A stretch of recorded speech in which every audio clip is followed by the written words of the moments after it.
Hi everyone, आप सभी का स्वागत है इस चैनल केसरी चंदन बोर्ड्स पे। जैसा कि मैंने बताया था कि 2 नवंबर से हम लोगों का फ्री क्रैश कोर्स जो बैच है वो शुरू होने वाली है। तो इस फ्री क्रैश कोर्स बैच का यह है पहला वीडियो और इस बैच में मैं आज सबसे पहला जो शुरू करूँगा ये वीडियो जो चैप्टर जो क्लासेस है इसमें मैं फिजिक्स जो भौतिकी है, भौतिकी का चैप्टर 1 और 2 जो है उसके मैं टॉप 50 ऑब्जेक्टिव क्वेश्चंस को डिस्कस करूंगा इस क्लास में। यह क्लास से आपको यहाँ पर जो आपके आने वाले जो एग्ज़ाम है 2026 में जो एग्ज़ाम होगी आपका, उसमें क्या होगा कि यहाँ से आपको डायरेक्टली क्वेश्चंस देखने को मिलेगा।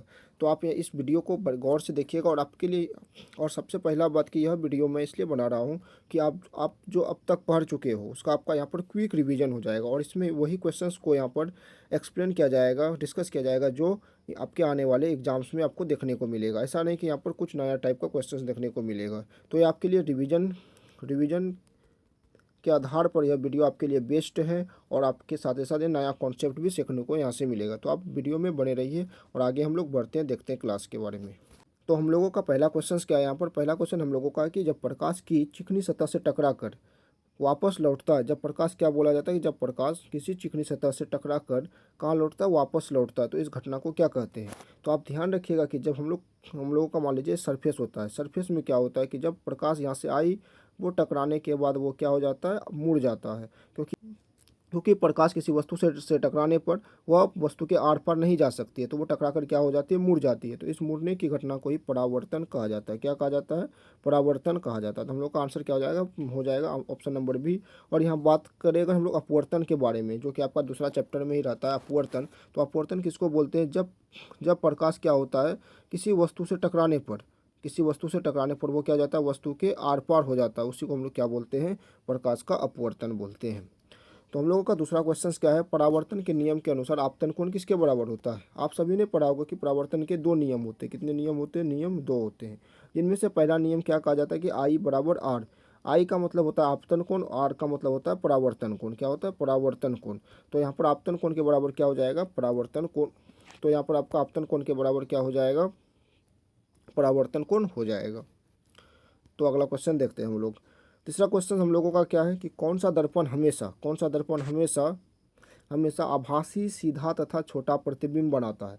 अगर यहाँ पर आपका क्वेश्चन रहता है कि कौन सा दर्पण से आभासी, सीधा और बड़ा प्रतिबिंब बनता है, तो हम लोगों का हम लोगों का आंसर अवतल दर्पण हो जाता है। क्या हो जाता है? अवतल दर्पण। जब क्या होता है यहाँ पर छोटा के जगह बड़ा रहता है। क्या दिया हुआ रहता है? बड़ा दिया हुआ रहता है। लेकिन यहाँ पर हम लोगों का क्या बोला गया है?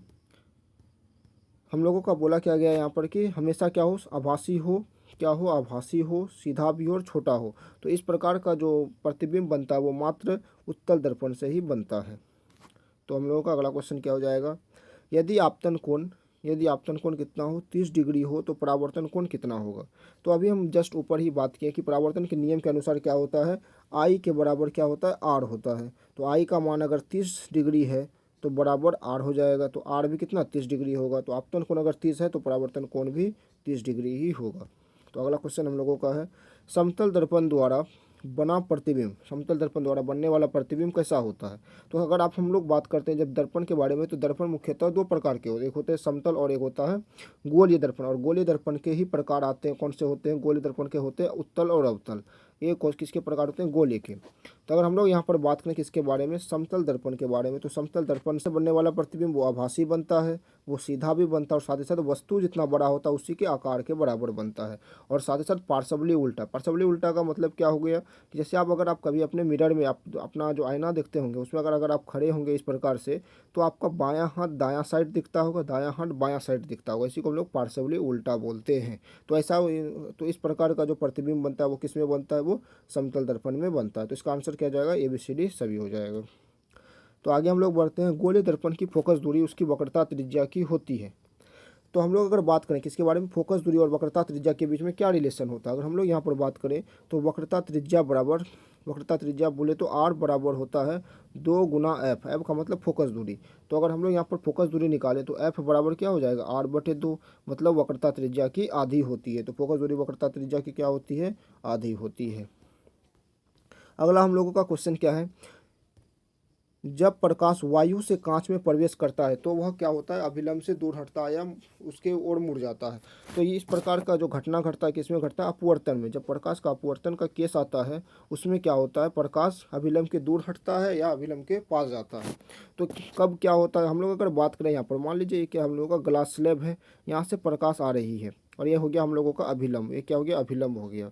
अगर प्रकाश क्या हो, अगर वायु से, अगर क्या हो, हवा से, वायु से या हवा से वो क्या होता है, किसी भी माध्यम में जाता है, किसी भी माध्यम में जाता है, तो वो हमेशा क्या होता है, अभिलंब की ओर मुड़ जाता है। अगर प्रकाश इधर से जाना चाहिए था लेकिन वो क्या होता है, अभिलंब की ओर मुड़ जाता है।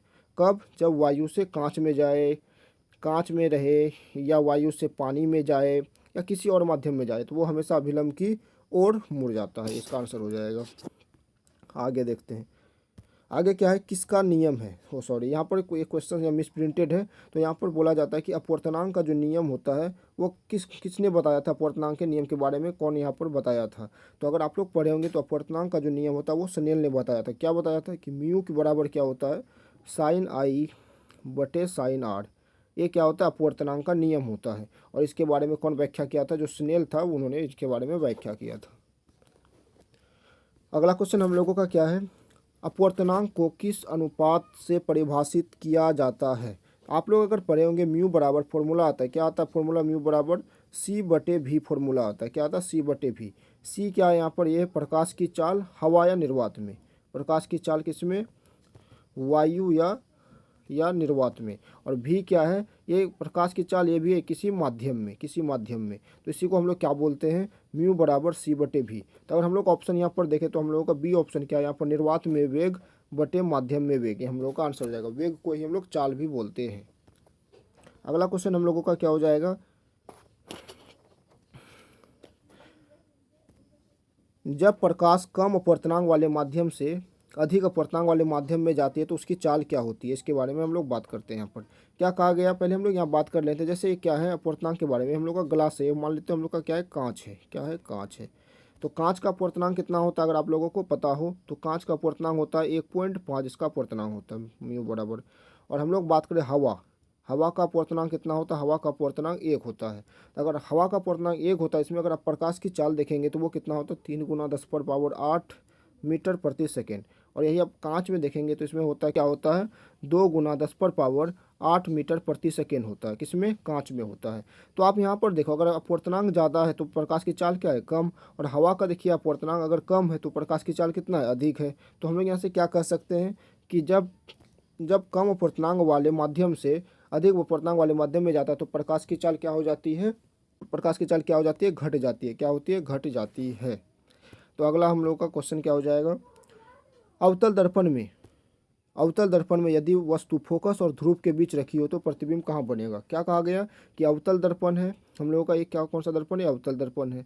इसमें क्या बोला, यहाँ पर ध्रुव हो गया हम लोगों का, ये हो गया फोकस। बोला इस अवतल दर्पण में अगर आप फोकस और ध्रुव के बीच अगर कहीं भी आप वस्तु को रखते हो, कहीं पर भी, तो इसका प्रतिबिंब हमेशा कहाँ बनता है, यहाँ पर दर्पण के यहाँ कहीं ना कहीं पीछे बनता है, यहाँ पर प्रतिबिंब बनता है। और यह प्रतिबिंब क्या होता है, हमेशा आपका आभासी होगा। और आभासी अगर प्रतिबिंब है तो वो सीधा भी प्रतिबिंब होगा। तो अगला क्वेश्चन हम लोगों का क्या है, उत्तल दर्पण हमेशा किस प्रकार का प्रतिबिंब बनाता है। तो उत्तल दर्पण से मात्र एक ही प्रतिबिंब बनता है, एक ही प्रकार का प्रतिबिंब बनता है। और वो भी क्या बनता है, आभासी बनता है और छोटा बनता है और सीधा बनता है। आभासी, छोटा और सीधा बनता है।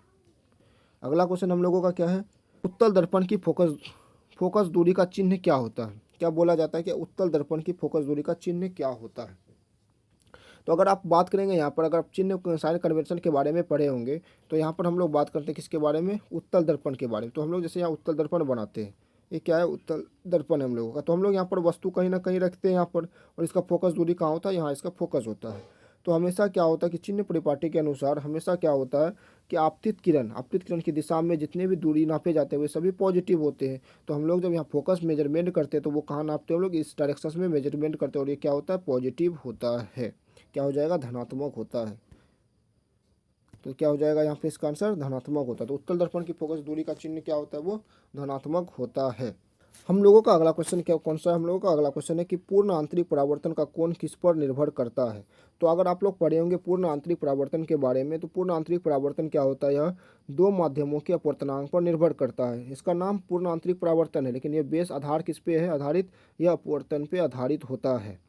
यह अपवर्तन पे आधारित होता है। जब इसमें क्या होता है कि अधिक अपवर्तनांक वाले माध्यम से कम अपवर्तनांक वाले माध्यम में प्रकाश जाती है, तो कि जब क्रांतिक कोण 90 डिग्री से ज़्यादा हो जाता है, तो उस कंडीशन में क्या होता है? यहाँ पर प्रकाश का पूर्ण आंतरिक परावर्तन होना शुरू हो जाता है। तो अगला क्वेश्चन हम लोगों का क्या है कि कांच की पट्टी से गुजरने के बाद उभरने वाली किरण। तो कांच की पट्टी से जितने भी किरण गुजरते हैं, उसके बाद जो किरण होता है वो आपतित किरण जो होता है उसके समानांतर हो जाती है। तो अगला हम लोगों का क्या है? अपवर्तन में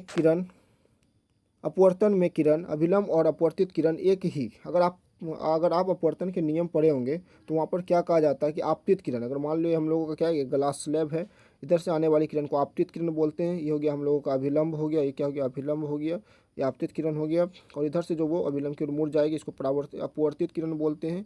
तो सभी क्या होता है? ये एक ही तल पर होता है। कहाँ पे होता है? ये सभी एक ही तल पर होता है, एक ही समतल पर होता है, एक ही सतह पर होता है, हम लोग बोलते हैं। तो अगला क्वेश्चन हम लोगों का क्या हो जाएगा? जब वस्तु अवतल दर्पण के वक्रता केंद्र पर हो तो प्रतिबिंब कहाँ बनता है? तो ये सबसे आसान आपका क्वेश्चन हो गया। जब भी वक्रता केंद्र पे अगर क्या हो, वस्तु को रखा जाए, तो उसका प्रतिबिंब हमेशा वक्रता केंद्र पर ही बनेगा और यह वस्तु के आकार के बराबर ही बनेगा।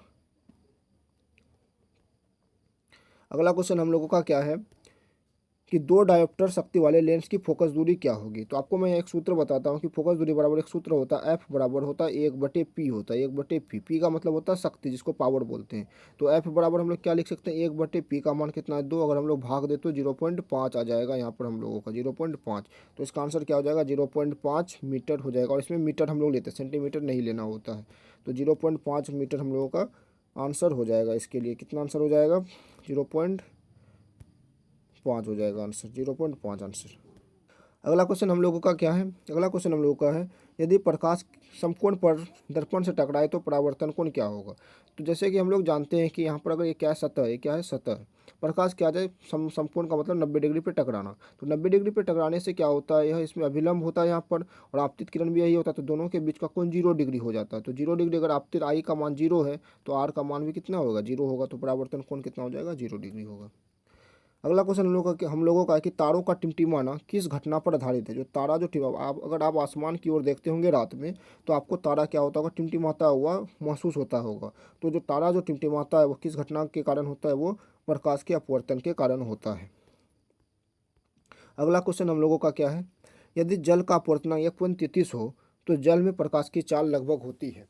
तो अगर हम लोग यहाँ बात करें किसमें कि अगर हम लोग बात करें कि इसका प्रकाश की चाल जल में कितना होता है प्रकाश की चाल? तो उसमें होता है हम लोगों का 2.25 गुना 10⁻8 मीटर पर सेकेंड। और कांच में अगर बात करें किसमें, कांच में होता है तो 2 गुना 10⁻8 मीटर प्रति सेकेंड। और वायु या निर्वात में कितना होता है? 3 गुना। वायु या निर्वात में 3 गुना 10⁻8 मीटर प्रति सेकेंड होता है हम लोगों का। अवतल लेंस हमेशा किस प्रकार का प्रतिबिंब बनाता है? तो अवतल लेंस जिस प्रकार उत्तल दर्पण के द्वारा हमेशा आभासी छोटा और सीधा प्रतिबिंब बनाया जाता है, उसी प्रकार अवतल लेंस के द्वारा हमेशा आभासी प्रतिबिंब बनता है। इसमें भी क्या बनता है? सीधा प्रतिबिंब बनता है और छोटा प्रतिबिंब बनता है। समतल दर्पण की आवर्धन कितनी होती है? तो समतल दर्पण से बना प्रतिबिंब जो होता है वो वस्तु के बराबर होता है। तो हम लोग आवर्धन बराबर सूत्र क्या होता है हम लोगों का? I/O सूत्र होता है, I/O। तो दोनों अगर बराबर करें तो हम लोगों को m का मान कितना रखना होगा? m का मान 1 रखना होगा। m का 1 जब मान रखेंगे आवर्धन, उस कंडीशन में I/O होगा। तो हम लोग का इसमें क्या हो जाएगा आंसर? मैग्निफिकेशन जो होता है वो कितना हो जाता है? वो 1 रखना होगा हम लोग को आंसर में। अगला क्वेश्चन हम लोगों का क्या है? अवतल दर्पण में वस्तु जब अनंत पर हो तो प्रतिबिंब कहाँ बनता है? अगर वस्तु, आप ध्यान रखिएगा एक चीज़ कि जब वस्तु कहाँ पर अनंत पर रखा जाए तो उसका प्रतिबिंब हमेशा फोकस पर बनेगा। हमेशा कहाँ बनेगा? फोकस पर। और जब वस्तु को फोकस पर रखा जाएगा, वस्तु को कहाँ रखा जाएगा? फोकस पर रखा जाएगा। कहाँ पर? फोकस पर रखा जाएगा वस्तु को फोकस पर, तो उसका प्रतिबिंब हमेशा अनंत पर बनेगा। तो अगर अनंत पे अगर वस्तु है तो उसका प्रतिबिंब फोकस पर, और अगर वस्तु को फोकस पर रखा गया तो उसका प्रतिबिंब अनंत पर बनेगा। तो उसका उल्टा होता है। अगला क्वेश्चन हम लोगों का क्या है? उत्तल लेंस में यदि वस्तु फोकस और लेंस के बीच रखी जाए तो प्रतिबिंब कहाँ बनेगा। क्या बोला जा रहा है, उत्तल लेंस। तो पहले आप उत्तल लेंस बना लो। तो आप जानते हो यहाँ पर क्या बोला, इधर आपका हो जाएगा यहाँ पर फोकस, इधर भी होता है एक फोकस आपका, और यहाँ पर क्या हो गया, लेंस। बोला कि वस्तु को कहाँ रखना है, लेंस और फोकस के बीच कहीं रखना है। तो लेंस और फोकस के बीच हम लोग कहीं भी रखते हैं तो एक ही बार ऐसा कंडीशन आता है उत्तल लेंस में, जहाँ पर प्रतिबिंब क्या बनता है, आभासी और सीधा प्रतिबिंब बनता है, और जब हम लोग फोकस और लेंस के बीच कहीं भी वस्तु को रखते हैं। अगला हम लोगों का क्वेश्चन क्या है यहाँ पे, यदि दर्पण की वक्रता त्रिज्या -20 सेंटीमीटर है तो फोकस दूरी क्या होगी। तो अभी हम लोग जस्ट ऊपर पढ़े, क्या पढ़े कि फोकस दूरी f बराबर क्या होता है, r/2 होता है। तो r का मान -20/2, हम लोग अगर काट दे तो कितना हो जाएगा, -10 सेंटीमीटर। तो इसका आंसर क्या हो जाएगा, -10 सेंटीमीटर इसका आंसर हो जाएगा यहाँ पे। अगला क्वेश्चन हम लोगों का क्या है कि परावर्तन का नियम कौन सा सही नहीं है। तो अभी हम लोग क्या पढ़ें कि परावर्तन के नियम के अनुसार क्या होता है, आई बराबर आर होता है, ये तो सही है। आपतन और परावर्तित किरणें सदा समानांतर होती है, ये इसमें क्या है, गलत है, ये यहाँ पर गलत है। ऐसा नहीं होता कि हमेशा समानांतर होता है, क्योंकि अगर हम लोग बात करें यहाँ पर, अगर इधर से आपतित किरण आ रही है, वो परावर्तित किरण इधर जाता है, तो ये दोनों समानांतर तो है नहीं। तो और सभी किरणें एक ही तल में होती है, ये बात इसमें ये सही है आपका, और ये आपका तीसरा नंबर जो ऑप्शन है यही इसमें गलत ऑप्शन दिया गया है। अगला क्वेश्चन हम लोगों का क्या है कि जल का अपूर्णांक कितना है, वायु का अपूर्णांक कितना है। तो प्रकाश जाने पर किरण, तो अभी आपको क्या बताया कि प्रकाश अगर क्या हो, वायु से, वो जल से वायु में प्रकाश हो, सॉरी यहाँ पर क्या बोला जा रहा है कि यहाँ पर एक पानी रखा हुआ, क्या है यहाँ पर जल है, पानी इसमें रखा हुआ, पानी से कहाँ जाए प्रकाश, अगर बाहर वायु की ओर जाए, और यहाँ पर जो अभिलंब होगा, क्या होगा यहाँ पे अभिलंब अगर होगा, इधर से लाइट जा रहा है, यहाँ पर अभिलंब होगा, तो यह क्या होगा, अभिलंब से दूर हट जाएगा, क्या हो जाएगा, दूर हट जाएगा। तो इसका आंसर क्या हो जाएगा, अभिलंब से क्या हो जाएगी, ये दूर हो जाएगी। अगला क्वेश्चन हम लोगों का क्या है, जब प्रकाश विरल माध्यम से सघन माध्यम में जाता है तो विरल का मतलब अभी आपको जस्ट ऊपर बताए थे ना, विरल का मतलब क्या होता है, जिसका अपवर्तनांक कम हो उसी को हम लोग विरल बोलते हैं। तो वायु एग्जांपल के तौर पर अगर हम लोग वायु ले लें, क्या यहाँ पर एक विरल की तरह कार्य कर रहा है, तो विरल अगर यहाँ पर वायु है तो इससे जब भी प्रकाश आती है तो अभिलंब की ओर मुड़ जाती है। इधर मान लीजिए कांच है या पानी कुछ भी अगर हम लोग मान लेते हैं तो अभिलंब की ओर ये मुड़ जाती है, तो इसका आंसर हो जाएगा बी। अगला क्वेश्चन हम लोगों का क्या है कि वाहनों के पीछे देखने में, जो गाड़ी होता है उसके में बोला कि पीछे देखने के लिए जो दर्पण लगाया जाता है, उसमें जो गाड़ी लगाया जाता है, किसका यूज किया जाता है। तो आप सभी लोग जानते होंगे, इसका आंसर किया जाएगा उत्तल दर्पण यूज किया जाता है। इसलिए आप लोग देखते होंगे कि एम्बुलेंस में हमेशा एम्बुलेंस को उल्टा लिखा जाता है, क्यों, क्योंकि जब पीछे से एम्बुलेंस गाड़ी आए तो वो क्या होगा, वाहन में जो साइड मिरर लगा हुआ होता है उनसे वो क्या हो जाता है, ये सीधा हो जाता है, वहाँ पे पार्सवली सीधा हो जाता है, और इसके बाद क्या होता है, इसको कंप्लीट रूप से देखा जा सकता है, पढ़ा जा सकता है, इसलिए वाहनों में उत्तल दर्पण लगाया जाता है। तो आप लोगों का यहाँ पर आज हम लोग 30 क्वेश्चन को ही पहला भाग में डिस्कस किए। अगला जो 20 क्वेश्चन बचा है वो मैं अगला भाग कल मैं आपके लिए वो अपलोड करूँगा। अगर आपको इसमें कुछ क्वेरी हो या कुछ आपको थोड़ा सा परेशानी हुआ हो समझने में, तो आप कमेंट में ज़रूर बताइएगा, जो कि मैं उसको सुधार के नेक्स्ट वीडियो में उस गलती को मैं ना दोहराऊँ। तो थैंक यू। तो नेक्स्ट वीडियो में मैं आपका जो 20 क्वेश्चन बचा हुआ उसको मैं एक्सप्लेन कर दूँगा। और इसका अगर आपको PDF चाहिए तो आपके नीचे टेलीग्राम चैनल दिया गया है डिस्क्रिप्शन में, आप उस टेलीग्राम चैनल पे जाके आप क्लिक करके वहाँ से आप PDF ले सकते हैं, और इसका बेहतर से बेहतर रिवीजन करें और आपके आने वाले एग्ज़ाम में बढ़िया से बढ़िया नंबर आप गेन करें एग्ज़ाम में। Thank you.